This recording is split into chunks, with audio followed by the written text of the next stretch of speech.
बनी क्षेत्र में बारबेरीज की अवैध खुदाई और कलेक्शन पर प्रशासन ने कड़ी रुख अपनाते हुए आज बड़ी कार्रवाई को अंजाम दिया है। तहसीलदार बनी प्रद्युमन अत्री की अगुवाई में चले अभियान के दौरान लगभग दर्जन भर गाड़ियां सीज की गई हैं।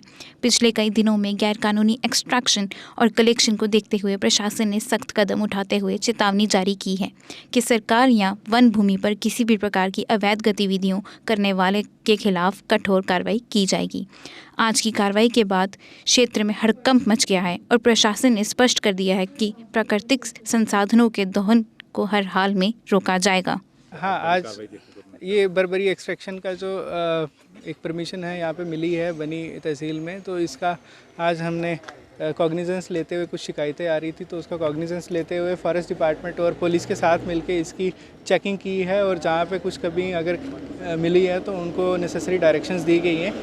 एक आधी गाड़ी जो कि जिसके पास पेपर्स नहीं थे उसको सीज़ करके आरओ साहब के हवाले जो है वो किया है और जो उसके पेपर्स हैं नेसेसरी डॉक्यूमेंट्स चेक करने के बाद जो भी उसका प्रोसीजर बनेगा वो उसको रिलीज़ करेंगे। इलाके को कैसे आइडेंटिफाई किया जाता है, कितने परमिशन दी गई? अभी तक जो इन्होंने आरओ साहब ने हमें बताया है 24,000 क्विंटल्स की जो परमिशन है वो यहाँ पे दी गई है।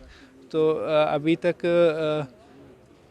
30 व्हीकल्स जो हैं वो उनको ऑलरेडी यहाँ से बनी तहसील से क्रॉस करवा दिया गया है और आगे जो पेंडिंग जो परमिशंस हैं, जो पेंडिंग एक्सट्रैक्टेड रूट्स हैं, उसको ट्रांसपोर्ट करने के लिए जैसे जैसे परमिशन आ रही है तो वो लीगल प्रोसीजर फॉलो करते हुए ये फॉरेस्ट डिपार्टमेंट उसको यहाँ से ट्रांसपोर्ट कर रहा है। जैसे कि लैंड आइडेंटिफाई के बाद आपकी तरफ कैसे आइडेंटिफाई किया जा रहा है? जो लैंड आइडेंटिफाई हुई थी ये पुराना प्रोसेस चल रहा है काफ़ी देर से, लगभग आज से 8-9 महीने पुराना जो प्रोसीजर वो चल रहा है। तो इसमें इनकी प्राइवेट लैंड से ही एक्सट्रैक्ट कर सकते हैं ये, और अगर कहीं पे बाहर ये मतलब प्राइवेट लैंड के आउटसाइड उसको एक्सट्रैक्ट नहीं कर सकते और वो भी जिस लैंड में परमिशन मिली है वहीं से एक्सट्रैक्शन कर सकते हैं। तो अगर प्राइवेट लैंड के बाहर कोई भी एक्सट्रैक्शन किसी के नोटिस में आती है तो वो हमें कंप्लेंट कर सकते हैं, उसकी हमारे पास कर सकते हैं, तहसील ऑफिस में, आरओ साहब के पास, फॉरेस्ट ऑफिशियल्स के पास या पुलिस के पास, किसी के पास भी कंप्लेंट कर सकते हैं ताकि हम उसको जो भी इल्लीगल एक्टिविटी कोई हो रही है तो उसका कॉग्निजेंस लेके उसके ऊपर जल्दी से जल्दी एक्शन करें। जिस तरह से परिवार के साथ ये मुद्दा जुड़ा हुआ है और तीसरी शिकायत भी आ रही है, आने वाले समय में कितनी बड़ी चैलेंज है आपके लिए क्योंकि पहाड़ी क्षेत्र है?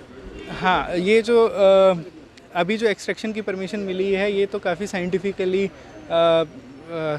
मेथड से दी गई है। ओनली 40% बुशेस जो हैं वो एक्सट्रैक्ट की जा सकती हैं किसी भी लैंड से, वो भी 30% लेस दैन 30 डिग्री जो स्लोप है वहाँ से एक्सट्रैक्ट की जाती है। तो 40% बुशेस एक्सट्रैक्ट करके 60% वहीं पे जो रिटेन की जाती हैं ओरिजिनल लैंड में, और उसके बाद भी जो बुशेस एक्सट्रैक्ट की हैं उतनी ही बुशेस जो कंपनी उसको एक्सट्रैक्ट कर रही है, जिसके फेवर में ये परमिशन है, उसको उतनी बुशेस वापस भी लगानी है। तो अभी जो है एक्सट्रैक्शन का प्रोसेस चल रहा है, तो बाद में एक्सट्रैक्शन के बाद ये इन्होंने इसको वापस प्लांट भी करना है, तो पर्यावरण का एक बैलेंस बना रहे उस हिसाब से ये जो फॉरेस्ट डिपार्टमेंट की तरफ से परमिशन उसी हिसाब से दी जाती है। जैसे कुछ शिकायत सर आ रही है कि फॉरेस्ट लैंड उसके ग्रांट से भी इसकी कलेक्शन की जा रही है। हाँ, वो कुछ ऐसे कंप्लेंट्स आई हैं और हम उसको देख भी रहे हैं। अगर हमारे पास वेरिफिकेशन के बाद ये प्रूव होता है कि फॉरेस्ट या स्टेट लैंड में से किसी ने एक्सट्रैक्शन की है तो उसके खिलाफ स्ट्रिक्ट से स्ट्रिक्ट एक्शन जो भी बनेगा वो हम करेंगे। जो इससे जुड़े लोग हैं, जो रोज़गार कर रहे हैं या फिर कारोबारी लोग हैं, क्या संदेश देना चाहेंगे आज की कार्रवाई के हवाले से? मैं उन सबको जो भी एक्सट्रैक्शन कर रहे हैं, मेरी उन सब से रिक्वेस्ट है कि कोई भी एक्सट्रैक्शन करनी है बर्बरी बुशेस की तो वो प्राइवेट लैंड से ही करें जहाँ से परमिशन मिली है, और वो भी पूरा 40-60 की रेशो मेंटेन करते हुए 60% कुछ बुशेस जो हैं वो वहाँ पे छोड़नी है ताकि हमारा जो स्लोप की स्टेबिलिटी है वो मेंटेन रहे और हमारा एनवायरनमेंट के ऊपर कोई उसका जो बुरा असर है वो ना पड़े। और एक चीज़ और इंश्योर करें कि अपनी परमिटेड लैंड से बाहर ना जाएं, और फ्यूचर में जो ये कंपनी को कॉन्ट्रैक्ट मिला है एक्सट्रैक्शन का, तो इन कंपनी से जो बर्बरी बुशेस हैं वो प्रॉपरली वापस लगवाएं। और मैं फॉरेस्ट डिपार्टमेंट के भी जो ऑफिशियल्स हैं उनसे रिक्वेस्ट करूंगा कि वो भी इसके ऊपर पूरा ध्यान दें ताकि कोई भी इल्लीगल एक्सट्रैक्शन ना हो, और इसके बाद भी जो प्राइवेट कंपनीज़ हैं वो पूरी की पूरी उसकी रीजनरेशन के लिए ध्यान दें और जो बुशेस हैं वो रीप्लांट करें। क्या आपने कभी ऐसी शॉपिंग का अनुभव किया है जहां सिर्फ खरीदारी करने से आपको बड़े बड़े तोहफे मिले? और ये कोई छोटे मोटे तोहफे नहीं, बल्कि कार, स्कूटी, फ्रिज, टीवी और स्मार्टफोन जैसे शानदार उपहार हों। अब सोच रहे होंगे कि ऐसा कहां संभव है? जवाब है एराकॉट कंस्ट्रक्शन। एराकॉट सिर्फ एक हार्डवेयर स्टोर नहीं, बल्कि आपका वन स्टॉप हार्डवेयर और होम डेस्टिनेशन है। यहाँ आपको हर साइज और डिजाइन की tiles, sanitary fittings, hardware, kitchen उपकरण और पेंट्स की विशाल रेंज मिलेगी।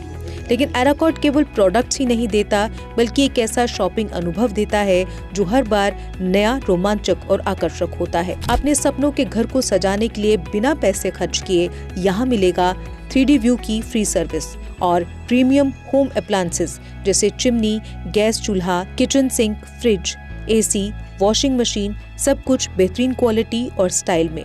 और इस बार एराकॉट लेकर आया है अपने लकी कस्टमर्स के लिए स्पेशल सरप्राइजेस, जिनमें एक Tata Tiago, 2 Activa scooties, 5 smartphones, LED TV, washing machine, fridge और लगेज बैग्स। तो देर किस बात की, आइए शॉपिंग करें, एक्सप्लोर करें और अपने सपनों के बड़े बड़े तोहफे जीतें, सिर्फ एराकॉट कंस्ट्रक्शन में, जहां हर शॉपिंग होती है कमाल की और मिलती है फ्री डिलीवरी भी। जम्मू कश्मीर की खबरों के लिए जुड़े रहिए JK अपडेट के साथ।